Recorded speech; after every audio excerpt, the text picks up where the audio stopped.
رضا علیہ الصلوۃ والسلام ارشاد فرماتے ہیں اللہم صل علی محمد۔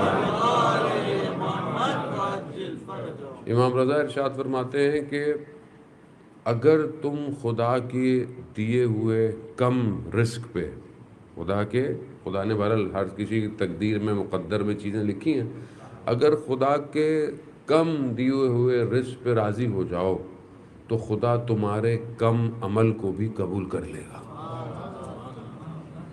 اب یہ کہ بہرحال انسان راضی نہیں ہے، سارا مسئلہ ہے۔ انسان بولتا ہے کہ او ہو بس یہ ہو گیا، او ہو بس وہ، او ہو۔ شکر انسان کو جتنا انسان عزیزان محترم خوب دیکھیں، خدا مومن کی جو صفات ہے، خطبہ متقین میں بھی مولا متقیان حضرت علی ابن ابی طالب علیہ الصلوۃ والسلام اللہم صل علی امام صفات بیان کر رہے ہیں، اور بہت ساری مومن کی جو ایک صفت ہے وہ کیا ہے کہ مومن کو جب کچھ مل جاتا ہے تو مومن بہت خوش نہیں ہوتا، اور مومن سے کچھ کم ہو جائے تو مومن رنجیدہ یعنی غم میں یا سیڈ نہیں ہوتا۔ اب اس صفت کی پریکٹس کرنی چاہیے۔ میں اکثر کرتا ہوں اور پہلے تو فیل ہو جاتا ہوں، اگلے اسٹیپ میں کوشش کرتا ہوں تھوڑا پاس ہوں۔ جی بات چھوٹی سی چیز ہوتی ہے لائف میں، if you lose something تو آپ کو کیا لگتا ہے؟ او ہو نقصان ہو گیا، مگر یہ نہیں دیکھتے کہ نقصان ہوا کیوں۔ کوئی بھی چیز بغیر خدا کی مرضی کے موو نہیں کرتی۔ آپ پیدل چل رہے ہیں، آپ کے پاؤں کے سامنے پتھر آیا، ٹھوکر لگی ہے اور آپ کو جھٹکا لگا، آپ کو رک کر سوچنا چاہیے کہ خدا مجھے کس طرف اٹینشن دینا چاہ رہا ہے۔ کبھی چھوٹا چھوٹا لاس ہو لائف میں تو آپ فوراً اپنی ریوائنڈ کریں، کس کو؟ 2 گھنٹے 4 گھنٹے پچھلی رات مجھ سے کوئی غلطی تو نہیں ہوئی جو خدا مجھے متوجہ کرانا چاہ رہا ہے۔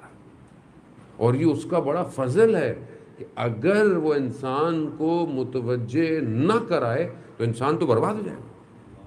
اگر آپ کو زندگی میں مثال کے طور پر آپ سپیڈ میں گاڑی جا رہے ہیں، سپیڈ میں گاڑی جائے جا رہی ہے، کرو نہیں ہو اگر ہائی وے پہ اور سٹریٹ ہو، آپ کو پتہ ہے جو سیدھا راستہ ہوتا ہے حادثہ اس پہ زیادہ ہوتا ہے۔ کیوں؟ کیونکہ انسان ایک تو سپیڈ، اوپر سے اس کو تھکاوٹ، نیند۔ جب انسان کرو میں ہوتا ہے، اور آپ نے پریکٹیکل کیا ہوگا، میں نے اپنی زندگی میں بہت پریکٹس کیا، پہاڑوں پہ ماؤنٹینز پہ گاڑی جا رہی ہے، انسان ہر لمحے ایکٹیو ہے۔ کیوں؟ ذرا سی غلطی کی تو گاڑی ادھر گئی۔ لیکن جہاں آپ نے ہائی وے پہ سیدھی گاڑی ڈالی، کروز لگایا، گاڑی گئی، لگ جاتی ہے۔ کیوں؟ کیونکہ انسان کو پتہ نہیں کہ سامنے اب کوئی سپورٹ نہیں ہے، کوئی بمپر نہیں ہے، کوئی جمپ نہیں ہے، کچھ نہیں ہے، غافل ہو جاتا ہے۔ زندگی میں بھی اگر انسان کے اسی طرح جمپر نہ آئے تو انسان اپنی زندگی میں اپنے آپ کو برباد کر دیتا ہے۔ اسے پتہ ہی نہیں ہوتا نا، وہ تو سمجھ رہا ہے میں صحیح جا رہا ہوں۔ یہی غفلت انسان کو مار دیتی۔ اہل سنت کی کتاب ہے، اس کے اندر بہت سارے واقعات کوٹ کیے گئے، مشہور کتاب ہے۔ اس میں ایک لوہار کا واقعہ جو ہے، وہ لوہار یعنی وہ جو لوہے کا کام کرتا ہے، وہ آئرن مین جسے کہتے ہیں، وہ والا آئرن مین نہیں، ہاں بچے کہیں اور ہی چلے جائیں۔ آئرن مین، اصل آئرن مین تو وہی تھا بیچارہ جو جا کے لوہے سیدھے کرتا تھا، دروازے بناتا تھا، گھوڑے کی نالیں بناتا تھا۔ اصل تو آئرن مین وہی ہے، یہ تو کوئی اور آئرن مین ہے۔ تو وہ اس شہر میں کوئی شخص دیتا ہے تو وہ اپنے ہاتھ سے، وہ جو آگ فائر ہے اس کے اندر، آپ کو پتہ ہے وہ برن ہوتا ہے، لوہا تو مولڈ ہوتا ہے، وہ ہاتھ سے اٹھا لو۔ تو شخص نے آگے دیکھا کہ یہ تو کوئی اللہ کا ولی لگتا ہے، یہ کوئی بہت اس کے تو کرامات ہیں کہ اس کو آگ۔ تو اس نے بولا بھی کیا معاملہ ہے؟ کہا نہیں میں کوئی اللہ کا ولی، کوئی کرامت نہیں۔ تو پھر یہ کیسے یہ مقام حاصل ہو گیا؟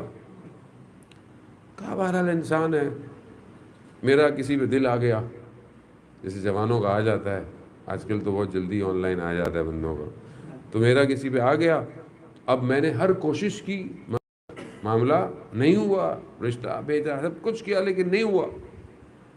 پھر کیا ہوا؟ کہا میں نے سنا کہ ایک کسی دور جگہ پہ کوئی جو ہے وہ عملیات والا ہے. جیسے وہ لکھا ہوتا ہے نا پاکستان میں جائیں دیواروں پہ لکھا ہوتا ہے کہ بابا جی، بابا بنگالی اور یہ وہ. تو ایسا میں چلا گیا، اس نے اپنے حساب سے کچھ کیا تو اس نے مجھے بولا کہ تمہارا کام نہیں ہو سکتا. کہا کیوں؟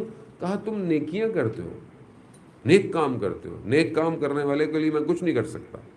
تو بولا کیا کروں؟ کہا 40 دن تک کوئی نیک کام نہیں کرو، کوئی نماز نہیں پڑھو. یہ شیطان کا پہلا حربہ ہوتا ہے. یعنی جب انسان طہارت سے دور ہو جائے، نجاست میں جائے، تب شیطان پہلے اٹیک کرتا ہے. اس لیے انسان کو کبھی غافل نہیں ہونا چاہیے. ہوتی انسان ہے، غلطی ہو جاتی ہے، ہم خطا کار ہیں، گناہ گار آدمی ہیں، فوراً جہاں موقع ملے خدا کی بارگاہ میں توبہ کر لینی چاہیے. کیوں؟ جتنا آپ ڈیلے کریں گے اتنا شیطان آپ کو اکسائے گا، اتنا ہی خدا سے وہ دور کر دے گا آپ کو، اور پھر بعض اوقات انسان واپس نہیں آ پاتا، اتنا دور چلا جاتا ہے. تو اس نے بھی کہا کہ میں ایسے کیا، میں 40 دن بعد دوبارہ گیا تو اس نے پھر اپنا کوئی حساب کتاب لگایا تو دیکھا بھائی، کہا نہیں ہو سکتا. کہا تم نے کوئی نیکی کی ہے؟ کہا میں نے کوئی نیکی نہیں کی، لوگوں کو نماز نہیں پڑھی، کوئی کام نہیں کیا. کہا نہیں پھر بھی سوچو. تو کہا میں ابھی آ رہا تھا، رستے میں ایک پتھر پڑا ہوا تھا تو میں نے پتھر کو کنارے پہ کر دیا کہ شاید کوئی ٹھوکر کھا کے گر نہ جائے. تو وہ جو جادوگر تھا، جو بھی تھا، وہ کھڑا ہو گیا. کہا چلے جاؤ. کہا کیوں؟ کہا 40 دن تم نے کوئی نیک کام نہیں کیا، پھر بھی خدا تمہیں تمہارے قدموں سے بچا رہا ہے. خدا ہے. اگر خدا انسان کو چھوڑ دے تو انسان میں کوئی توفیق ہے ہی نہیں. خدا اگر ہمیں نہ بلائے اپنی بارگاہ میں عبادت کے لیے، سجدوں کے لیے، ہم تو غافل ہیں. عزیزان محترم، انسان تو اس کو تو ذرا سا موقع دے وہ تو اپنے آپ کو برباد کر دیتا ہے. یہ خدا ہے جو انسان کو بار بار نوک. اس لیے کہتے ہیں کہ انسان نماز پڑھے، بے شک اگر اول وقت نہیں پڑھ پا رہا، کچھ بھی ہے، خدا نہ خواستہ قضا بھی ہو گئی ہے، پھر بھی پڑھ لے. کیوں؟ کیونکہ اس کی بارگاہ میں جانا ہر کسی کے بس کا کام نہیں ہے. کتنے کروڑوں لوگ ہیں، ان میں سے کتنے اربوں لوگوں میں سے 7 بلین پلس انسان ہے، اس میں سے کتنے لوگوں کو توفیق ہے سجدے کی. اگر خدا آپ کو سجدے کی توفیق دے رہا ہے تو آپ کتنے خوش قسمت ہیں کہ خدا آپ کو اپنے سجدے میں بلا رہا ہے، خدا آپ کو اپنی بارگاہ میں بلا رہا ہے. وہ یہ بہت امپورٹنٹ ہے، کیونکہ ظاہر ہے انسان، یہ دنیا تو سمٹ جائے گی، انسان کو یہاں احساس نہیں ہوگا. اصل وہاں ہے عزیزان محترم.